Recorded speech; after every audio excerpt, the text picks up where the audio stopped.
Hello everyone, this is Lucy and today I will show you how to add audio in Resolve 19. So there are two methods to do this. The first method is to go to Media Pool, click on this Media Pool, right click here, go to Import Media. So go to the location of your audio file and open it in your Media Pool. Here now just go ahead and drag it from your media pool to your timeline.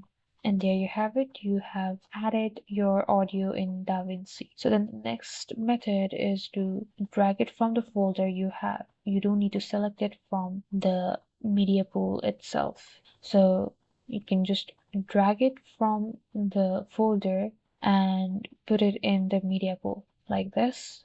Now go ahead and drag it to the timeline just like you did earlier.